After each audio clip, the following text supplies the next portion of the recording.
നമസ്കാരം, ഇൻസൈഡിലേക്ക് സ്വാഗതം. ഇസ്രയേൽ തക്കതായിട്ടുള്ള മറുപടി നൽകി തുടങ്ങിയിരിക്കുന്നു.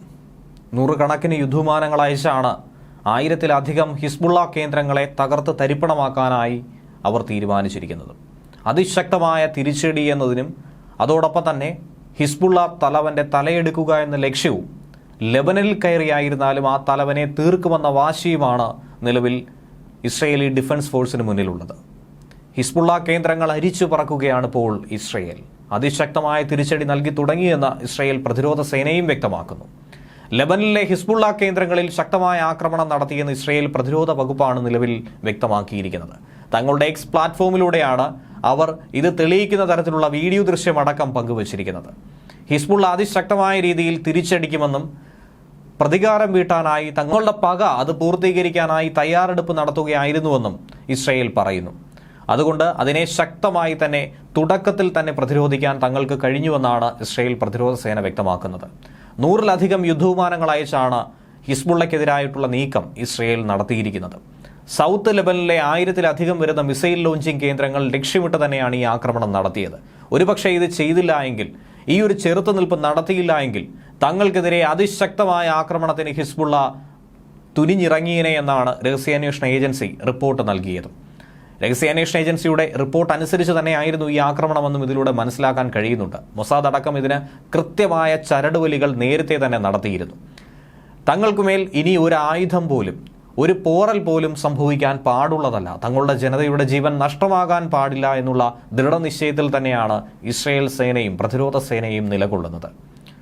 ആക്രമണത്തിനായി ഒരുങ്ങിയ ഹിസ്ബുള്ളയുടെ ലെബനിലെ കേന്ദ്രങ്ങൾ തന്നെയാണ് ഇപ്പോൾ തച്ചുടച്ചിരിക്കുന്നത്, തകർത്ത് തരിപ്പണമാക്കിയിരിക്കുന്നത്.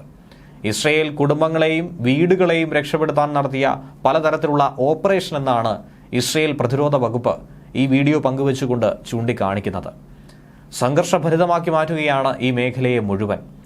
ഈ പ്രശ്നം പല രാജ്യങ്ങളെയും ദോഷകരമായി ബാധിക്കുമെന്നും അത് അസ്ഥിരത സൃഷ്ടിക്കുമെന്നുമാണ് ഹിസ്ബുള്ള മേധാവി ഹസൻ നസ്രുള്ള മുന്നറിയിപ്പ് നൽകുന്നത്.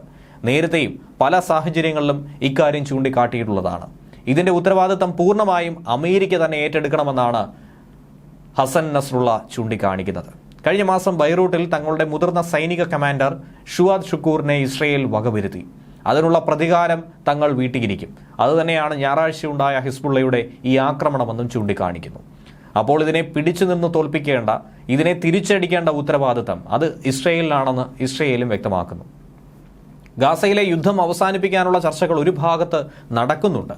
അതിലെ സാധ്യതകൾ എന്ത് എന്നുള്ളത് തേടിയാണ് ഈജിപ്തിലെ കെയ്റോയിൽ ചർച്ച സംഘടിപ്പിക്കുന്നത്. ഖത്തറിൽ വെച്ച് പല തവണയായി ചർച്ചകൾ നടത്തിയെങ്കിൽ പോലും അതിൽ കൃത്യമായൊരു പരിഹാര മാർഗത്തിലേക്ക് കടക്കാൻ കഴിഞ്ഞിട്ടുണ്ടായിരുന്നില്ല.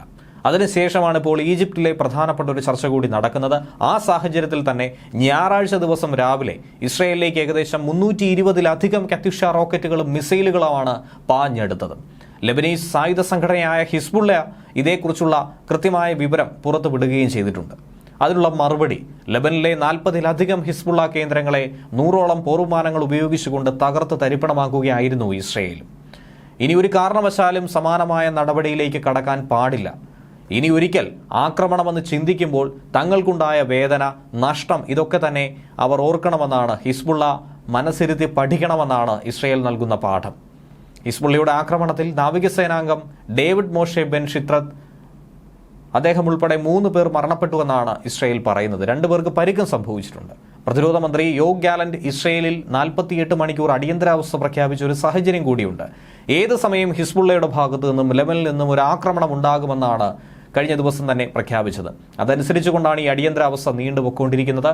ആളുകൾക്ക് കൂട്ടം കൂടി ചേരാൻ പോലും വിലക്ക് ഏർപ്പെടുത്തിയ ഒരു സാഹചര്യമാണുള്ളത്. തങ്ങളുടെ സുരക്ഷയെ കരുതി തന്നെയാണ് ഇങ്ങനെ ഒരു നീക്കം നടത്തുന്നത് എന്നാണ് ഇസ്രയേലും വ്യക്തമാക്കുന്നത്.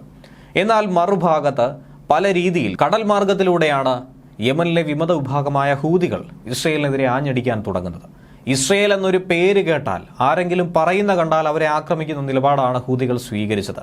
അതുതന്നെയാണ് ചരക്ക് കപ്പലുകളെ പിടിക്കുന്നതും അവിടങ്ങളിൽ ആക്രമണം നടത്തുന്നതുമായിട്ടുള്ള വാർത്തകൾ ഇക്കഴിഞ്ഞ 10 മാസത്തിനിടയിൽ നാം ഇവരും കേട്ടത്. സമാനമായ സംഭവം വീണ്ടും ആവർത്തിച്ചിരിക്കുന്നു. ക്രൂഡ് ഓയിലുമായി പോയിരുന്ന എണ്ണക്കപ്പലിന് തീ പിടിച്ചൊരു സംഭവം റിപ്പോർട്ട് ചെയ്യുന്നു. ഓഗസ്റ്റ് 23 മുതൽ ഗ്രീസിന്റെ ക്രൂഡ് ഓയിൽ ചരക്ക് കപ്പലായിട്ടുള്ള സൗനിയയിൽ തീ പിടിച്ചു എന്നാണ് യൂറോപ്യൻ യൂണിയൻ വ്യക്തമാക്കുന്നത്. കപ്പലിന്റെ പ്രധാന ഡെക്കിൽ നിന്ന് തീയും പുകയും ഉയർന്നു വരുന്നതായി കാണിക്കുന്ന ചിത്രങ്ങളും അധികൃതർ എക്സ് പ്ലാറ്റ്ഫോമിലൂടെ പങ്കുവച്ചിട്ടുണ്ട്. ലെബനിൽ ഇപ്പോൾ ഹിസ്ബുള്ളയ്ക്ക് നേരെ ഒരു ആക്രമണം ഇസ്രയേൽ നടത്തിയപ്പോൾ അതിനുള്ള മറുപടിയായി ഗ്രീക്ക് എണ്ണക്കപ്പലിന് നേരെ ഹൂതി ആക്രമണം നടത്തിയെന്നാണ് കരുതുന്നത്. യമനിലെ ഹൂതികൾ ചരക്ക് കപ്പലിന് നേരെ ആക്രമണം നടത്തുന്ന ദൃശ്യങ്ങൾ റോയിട്ടേഴ്സിന് കിട്ടിയിട്ടുണ്ട്. അവർ അത് പുറത്തുവിടുകയും ചെയ്തു. ഇതിലൂടെ കാര്യങ്ങൾ വ്യക്തമായിരിക്കുന്നു. നേരിട്ട് ആക്രമണം നടത്താൻ ശേഷിയില്ലാത്തതുകൊണ്ട് കടലിലൂടെ കപ്പലുകളെ ആക്രമിച്ചുകൊണ്ട് തങ്ങളുടെ കരുത്ത് തെളിയിക്കുക എന്ന ലക്ഷ്യമാണ് ഹൂതികളും മുന്നിൽ കണ്ടിരിക്കുന്നത്. കപ്പലിൽ 1,50,000 ടൺ അസംസ്കൃത എണ്ണയാണ് ഉണ്ടായത്. ഇത് കടലിൽ പോയാൽ പരിസ്ഥിതിക്ക് വലിയ ദോഷം തട്ടുമെന്നും അധികൃതർ തന്നെ ചൂണ്ടിക്കാണിക്കുന്നു. തീ ഇപ്പോൾ നിയന്ത്രണ വിധേയമാക്കിയില്ല എങ്കിൽ ചരിത്രത്തിലെ തന്നെ ഏറ്റവും വലിയ എണ്ണക്കപ്പൽ ദുരന്തമായി ഇത് മാറുമെന്നാണ് പറയുന്നത്. ഗാസയിൽ നേരത്തെ നടക്കുന്ന ഇസ്രയേലിന്റെ അധിനിവേശത്തെയും ഹൂതികൾ ശക്തമായി തന്നെ എതിർത്ത് തോൽപ്പിച്ചിരുന്നു. ഇറാന്റെ പിന്തുണയുള്ള ഹൂതികളുടെ ആക്രമണത്തിൽ 2 കപ്പലുകളാണ് കഴിഞ്ഞ 10 മാസത്തിനിടയിൽ തകർത്തതുപോലും. പലതരത്തിലുള്ള ആക്രമണങ്ങൾ ചെങ്കടലിൽ നിരന്തരമായി ഉണ്ടായിരുന്നു. സൂയിസ് കനാൽ ഒഴിവാക്കി ആഗോള കപ്പൽ കമ്പനികൾ മറ്റു മാർഗങ്ങൾ നോക്കിപ്പോകുന്ന ഒരു സാഹചര്യം പോലും ഉണ്ടായിരുന്നു. ന്യൂസ് ഡെസ്ക് മലയാളി വാർത്ത ഇൻസൈറ്റ്.